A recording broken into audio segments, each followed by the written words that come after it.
You have up to 6 minutes for your presentation, and if you could please start by stating your names for the official record. Certainly. I'm Derek Ross, CLF Executive Director and General Counsel.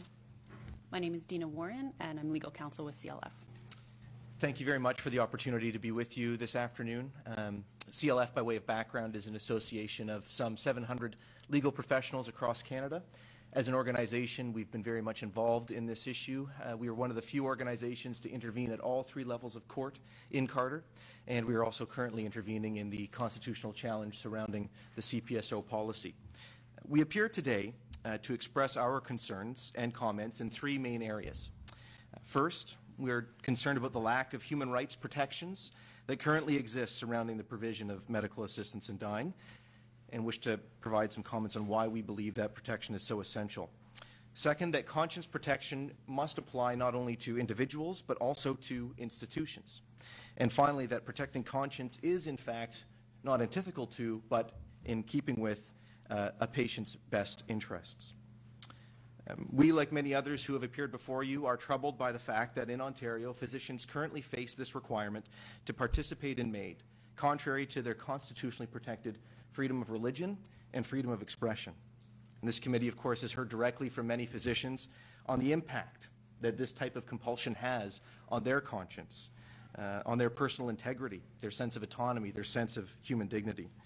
And it is clear from their testimonies that forcing them to participate through effective referrals is to them tantamount to committing murder. And whether everyone in the room agrees with that assessment or not, that is their constitutionally protected conscientious conviction. And they don't have the luxury of simply switching them on and off after the Supreme Court strikes down provisions of the criminal code.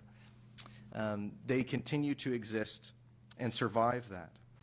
And nor does the Supreme Court's decision in Carter, and I think it's very important that we clarify what exactly the court decided in Carter. The decision does not necessarily require the purging of conscientious objectors from the practice of medicine, quite the opposite.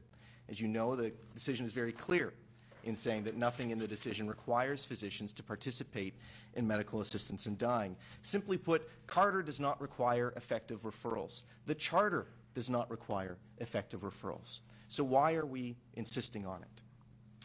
Of course, integral to this discussion is not just physicians' rights, but the best interests of patients.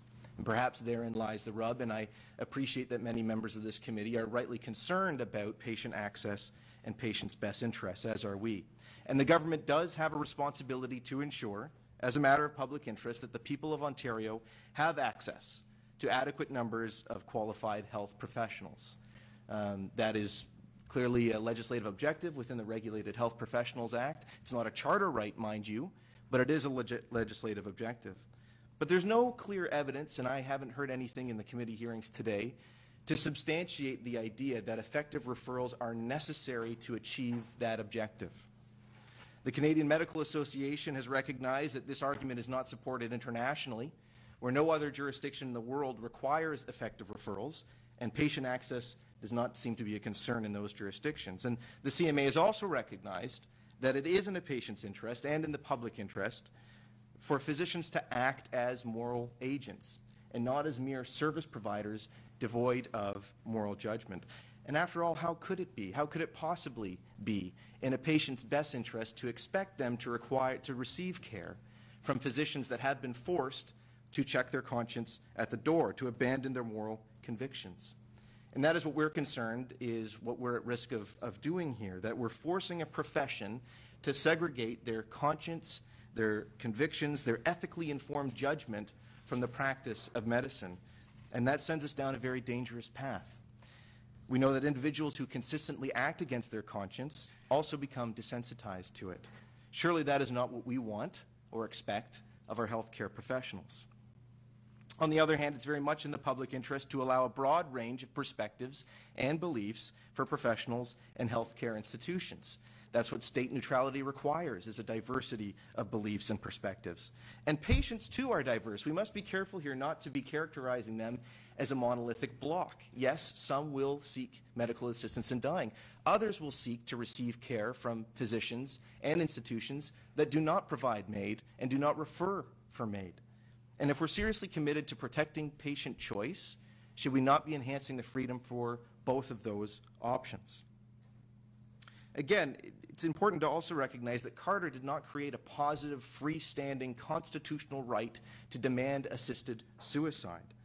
In order to give effect to such a right, the state would be forced to have someone, some third-party agent, provide that service for them, violating their rights. And I think what's lost in the discussion sometimes is that Carter was predicated on a premise, and that premise was that the plaintiffs there had a willing physician. That physician was one of the parties to the litigation. There's no question about forcing a physician to participate. Patients do not have charter rights against physicians. As we heard earlier today, physicians are people too, and that means they also have charter rights. And it is the government that is obligated to accommodate both. Wherever one stands on the euthanasia debate, and I appreciate we have a spectrum of views on that issue, I think we can all agree that there is a significant moral component to these complex end-of-life decisions. And the resolution of those components often rightly lies within one's conscience. The law requires that healthcare professionals be afforded the right to practice medicine in accordance with their conscience, and that right must be robustly protected. Ontario prides itself, and rightly so, as a province committed to inclusivity, diversity, and human rights. We should not stand as the only jurisdiction in the world, a global anomaly, that fails to protect those rights. Thank you. Thank you. Stop you there. First round of questions goes to the official opposition. Mr. Pettipies. Thank you, Chair, and thank you for your presentation today and coming in here today. If you were the one to make up the legislation as to this matter, I was just wondering if I could ask you how you would put it down on paper and how you would foresee or see this legislation to be written to help to certainly satisfy your concerns. Yes, thank you very much for that question. And we have, in fact, circulated our draft amendments. I appreciate the committee probably hasn't had a chance to review them yet, but they are in front of you, I believe, with the specific, that's right, the very specific legislative amendments that we would propose. And they're certainly there for your consideration, but you'll see it does provide protection for both individuals and for institutions. And we draw from actually other jurisdictions in crafting this language, in creating this precedent. Do you want to add anything to that, Deina? Just that, yes, it does. We did a survey, some research on the other jurisdictions and the type of protections that they provide. So there's positive protection affirming conscience rights for physicians, and there's also protection from any negative consequences, and those are laid out in the document. Okay. What feedback have you been getting personally? Doctors calling you up has been quite a high number of doctors calling you up about this issue and expressing their opinions? Yeah, I mean, I think it's certainly fair to say that a large number of physicians are deeply concerned about this. And I think what is maybe lost in all of this is that the practical outcome of failure to act here, if the government were not to provide legislative amendment to protect legislation, we will be left with a policy that requires doctors to either consistently and continuously act in violation of their conscience or leave the practice of medicine. Those are the two options that we're presenting a large number of physicians with. And neither option is good. We've got very capable, qualified, caring physicians that we need in the profession. We don't want them to leave. On the other hand, we don't want them to act against their conscience either. So strictly from a policy perspective, we think it would be very problematic for this legislation to pass without adequate and specific protection. Thank you. Madame Gelina. For clarifying, I was trying to quickly read the amendment that you are, I was not able to go through them and listen at the same time, although I'm usually pretty good at doing that. I want to ask you, you've made it clear when it comes to effective referral where you stand. I read through your papers that you don't have any problem either if the physician or nurse practitioner doing the assessment for maids request a chart, you wouldn't have any problem with the opposing consciously opposing physicians sending the chart over. What about consultation, as in the opposing physicians has, opposing physician has prescribed a anti-depression medication. When the physician that's doing the MAID assessment reviews this, says, well, if there's a case of mental illness or depression, he doesn't get MAID till his mental illness and his depression is treated. But then the patient says, oh no, he prescribed me that medication to help me sleep, not because I have a depression. So how do we handle those follow-up questions and those follow-up of the patient once the referral has been dealt with? Didn't have to do a referral, but this is where we ended up. But we still need the patient's collaboration, the physician's collaboration. So I would just, to that point, we're not here as a body representing physicians, so I don't want to speak for them, other than to say I think we heard in testimony today from a number of physicians that their first and foremost commitment is to assisting their patients and providing care and providing information and not, withholding information that is necessary for the care of that patient. So I don't, my understanding is, and I would defer to the testimony of the actual physicians and the Coalition for Healthcare, is that that would not create an issue for many of them. Subject to any comments from my colleague. I would agree. I would also defer to the physicians groups on this. However, my understanding is that any communication in that regard would be similar to a transfer of the patient's record, and so long as it's patient-initiated, my understanding is that physicians are willing to respond in terms of providing information. Okay. Are you surprised that Ontario has so little done? I mean, when we look at the success of BC or Alberta, they did all the work to make the service available before they brought in a law.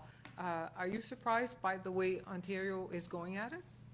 Well, I think we're certainly surprised in how adamant a number of people are about the effective referral requirement, simply because no other jurisdiction requires anything close to it, and it doesn't seem to be necessary.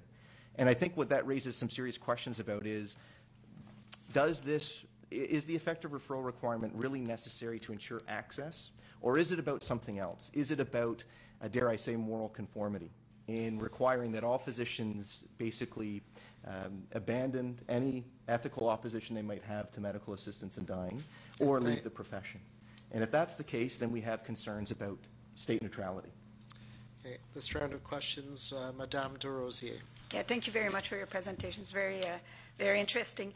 I've gone through your paper. I have a couple of questions. The first one is a little bit about interpretation generally about the case. In Bill 84, effective referral is not mentioned at all. That's correct. Yeah. And presumably, as you know, we would interpret all legislation in light of charter protection. So. And effective is not in there. It's something that does not belong to us. It's a document that is drafted by a different body. So my question was, we could start from the proposition that indeed all legislation are to be read in compliance with the Charter, and therefore implicitly, and I think it was always the intention never to oblige any physician to do something against his or her conscience. You use the word participate in your proposed amendment, and my question is, how different? It doesn't seem to me that much clearer in light of, for example, Madame Gelina's question about if you're being asked to comment. And questions, is that participation in the assessment? Yes, it is. It's a necessary aspect of the assessment would be to convey the information. So, we're struggling with wording, so I'm just wording whether participate is too wide or whether you had some questions about this. Then I have just a question about institutional protection. So. Sure. So I think the first part of your question seems to be gearing towards, is it really necessary for us to have explicit reference to conscience in Bill 84? Certainly we do have the Charter, and you know, we could leave it to the courts to determine whether the CPSO policy violates the It's in Charter. front of the courts. And that, of course, is before the courts, and CLF is intervening in that litigation. But I also don't think that necessarily means that the government, the Ontario government, needs to vacate the issue.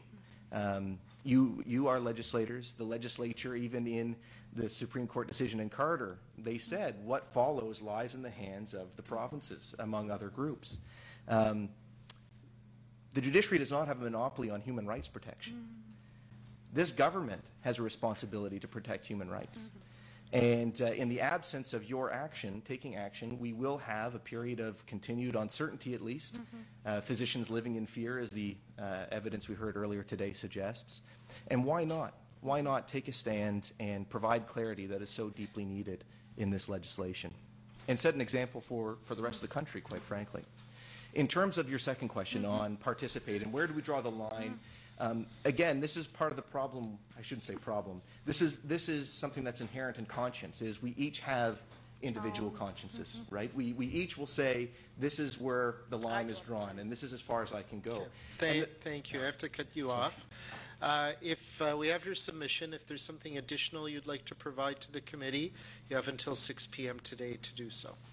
Thank you very much for the opportunity.